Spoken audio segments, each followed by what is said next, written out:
Hello and welcome to Game Day from the UK, another Miami Heat UK live pre-game stream show. We're here tonight to preview tonight's huge game against the Boston Celtics. We're here today with two of my three. I've got Sam Aquara. Sam, how are you?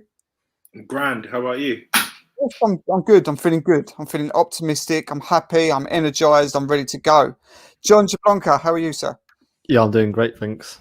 Good stuff. No Danny tonight, but hopefully he'll be back soon. Guys, last time we spoke, we went through the whole details of whether or not this team could get a top six, whether we was looking at a play-in. We sort of all thought we might be looking at a play-in tournament here. Well, we're one win away for guaranteeing that sixth seed, and that was all down to the last game out against the Boston Celtics. A nervy win in the end, but a win nevertheless, Sam, built on the basis of a 79-point first half. What did you make of the last game against Boston? Yeah, nerve-wracking to say the least, but first half was fantastic. You came up, we started the game, Jimmy Butler's grabbing steals, Tyler Hero's looking fantastic for the first quarter, same with Kendrick Nunn, and we just managed to hold the fourth in the second half of the game. So yeah, it's a win. I can't complain, especially how important that win was. But hopefully we can replicate something tonight. Yeah, that's the thing. See, when there's such a huge game that comes along like that, we started off so hot. It was a mauling. It was an absolute mauling. But John, the Celtics always sort of will make a run, especially in the TD Garden. They're always going to make that run. Did you feel like when it came back to single digits, even around that sort of 10, 11 point, which they got it back to several times, did you start getting nervous about this, or did you feel like this was always in hand? Because personally, despite it getting a little bit too close for comfort, I always felt that every time they was digging away, we had an answer. Bam, hit a mid-range. Jimmy suddenly took the ball. So I'd never felt like I was ever panicking. What did you think? Yeah, I'm towards agreeing with you.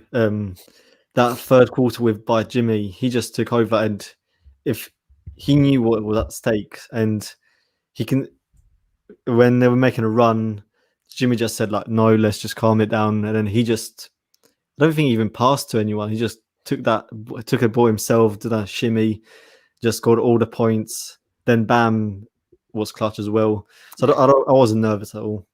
Yeah, good man. Ice in your veins, like it. Yeah, Bam was clutch. That is the right word for it.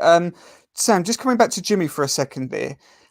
He played 40 minutes. I think we sort of realised from the very get-go that he was going to be playing heavy minutes in such an important game. 40-minute game, 26 points, 11 assists, 8 rebounds. That's a great game.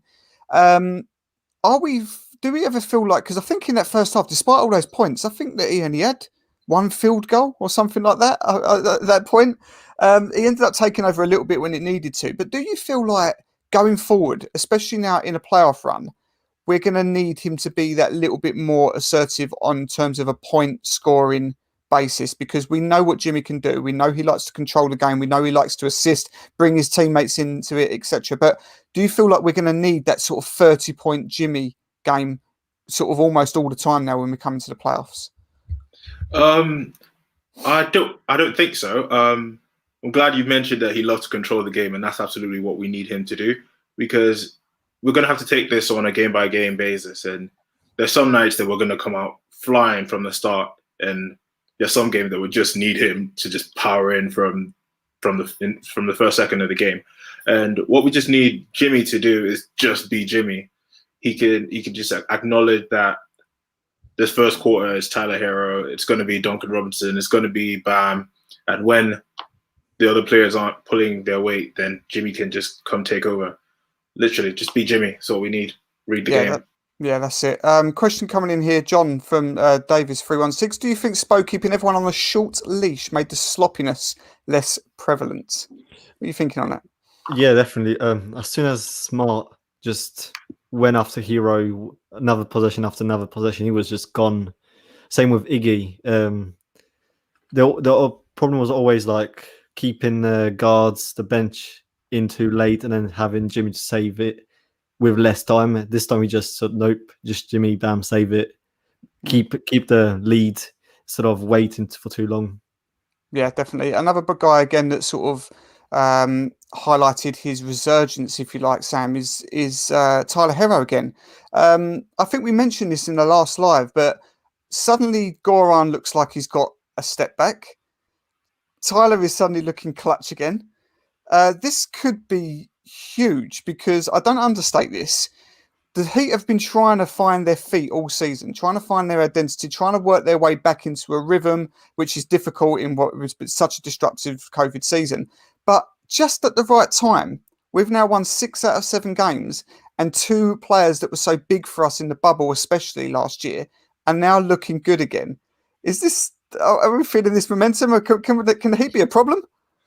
Absolutely. I mean, if I was any other team in the East, I wouldn't want to play Miami. Absolutely. And regarding Goran Dragic and Tyler Hero, I want to believe that they feel the urgency. They feel how important it is now, and they're used to performing in such high standards and like serious situations like playoffs last year. And from last year, it looked like they were comfortable performing at that level. So I like to feel that they are just getting into that stride. They're starting to realize how important, well, not realize, but they're seeing how important it is, and they're rising to the occasion because that's what they do.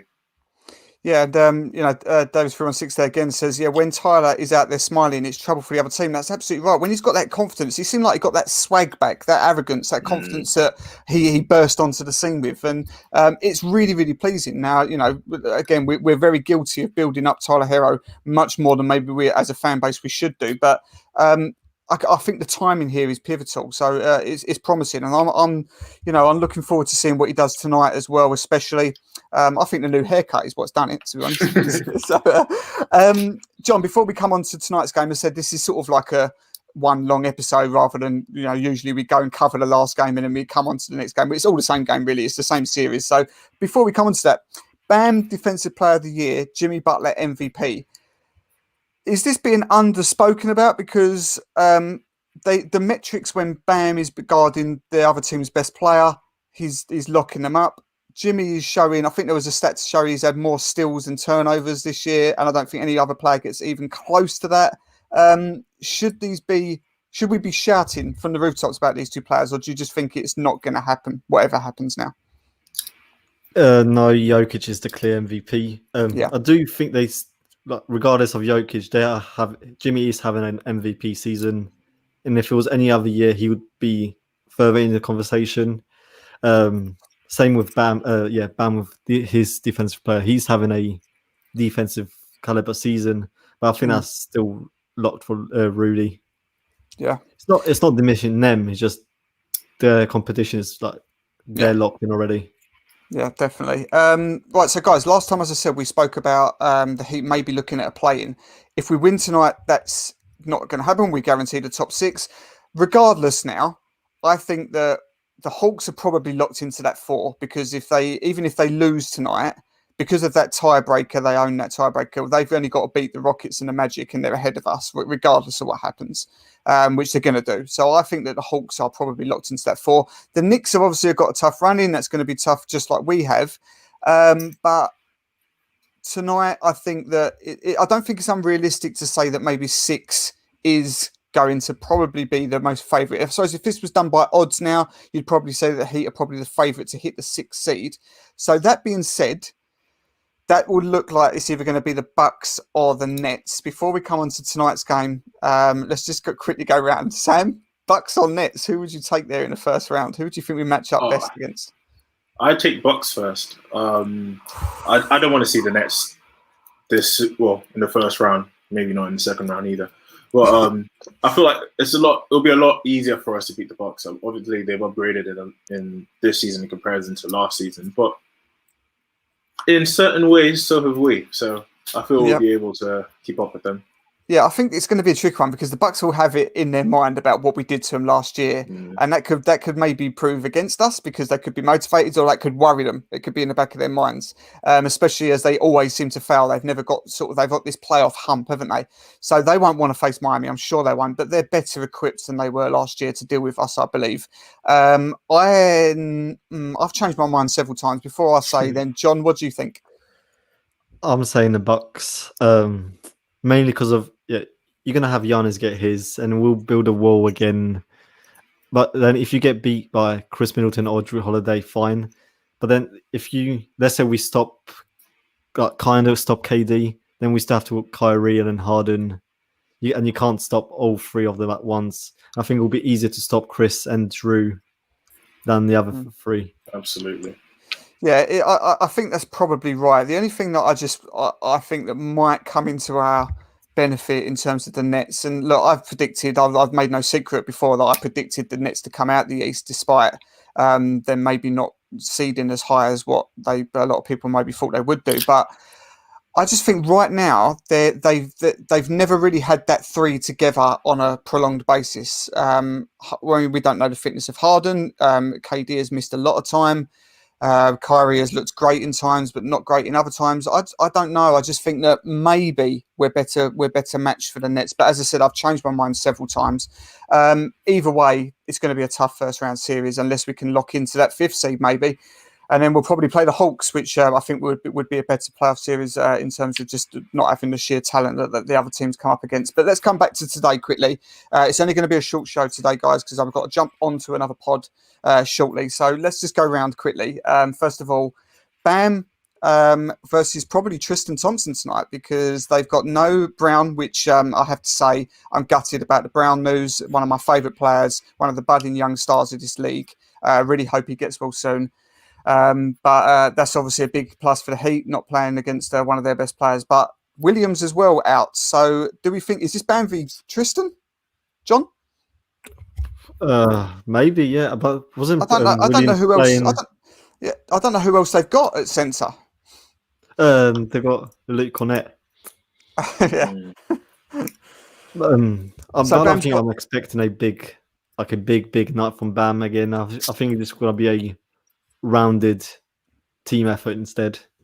Okay, so make no doubt about it. Tonight's still going to be tough. I think that a lot of people have seen maybe the obviously the victory and what we did to him in the first half. Then obviously the bad news about Jaylen Brown. A lot of people are just assuming this is a win. But Sam, I'm not as confident as that. I think we're going to see the Celtics fighting for their lives tonight to try and keep this, try and keep their chances, abreast for this 6th seed, which lies after this. They've got a decent run in where the Heat have got some tough games, so they're going to give everything, every drop of sweat tonight, I believe. What's your thoughts? Absolutely. I mean, if you have a look at the second half of the last game, they fought to get back in that game. I think in the last quarter, third quarter especially, they had some crazy runs. And just from my past experience playing basketball, not obviously at that high level, don't do yourself down, mate. If I have that sort of last sort of half against one team and I get to play them again, I absolutely will think that I have a good chance of winning. So it's kind of like it also does work into Miami Heat's favor in the sense that Spo can look at it and like, oh, you almost lost a game. So you have to pay attention to X and Y to make sure this doesn't happen. So they will come out swinging, but I would expect us to come out swinging as well. Yeah, it's one of those as well where it's 2 elite coaches, 2 of the league's best coaches coming up. Always got that first game out of the way and that, sort of test that they can taste each other out and so on. So there's always going to be that who reacts best to the second game. John, I think you're in the group. Well, I know you two are in the same group chat as I am. There was a stat there that come up from one of the guys in there. The Heat are 2-7 when they play on Tuesdays. Oh dear. That just sounds like an ESPN stat. Dismissing it, yeah. Absolutely dismissing it. Yeah. Right. All right, guys. As I said, a quick stream tonight as I've got to jump on other things. But let's go around with the usual predictions then. The Heat have won 6 of their last 7 games. They can lock this up tonight and make life a bit easier in terms of going forward. At least we know we will have that rest. We can plan that matchup, whoever it may be. Do we see the Heat doing the job tonight? Sam, I'll start with you. Absolutely. Heat by 5. Heat by 5. Good stuff. John? Cocky Heat fan, so Heat by 12. Oh, look at this. I love it. Heat by 12, Heat by 5. Well, I'm going to go full circle. Yeah, I'm going to say Heat by 3. Tight game. I think that it'll be similar. I think that Absolutely. I think we'll start strong. I think they'll work their way back. I think it'll be. I think that I can see a long fourth quarter tonight. A long fourth quarter. So we'll see. But I think overall the Heat will get the job done. They'll be determined to get the job done and get this rest that we will need for the end of the season. Give these vets some feet up time before playoff time. So that'll do us tonight then, guys. Please follow us at the Miami Heat UK for, as always, the live in-game comms. It's 12:30 tip tonight. It's not quite as bad as it has been recent weeks. Subscribe to Miami Heat UK TV. We'll be here again on Thursday, hopefully, to preview the Sixers game.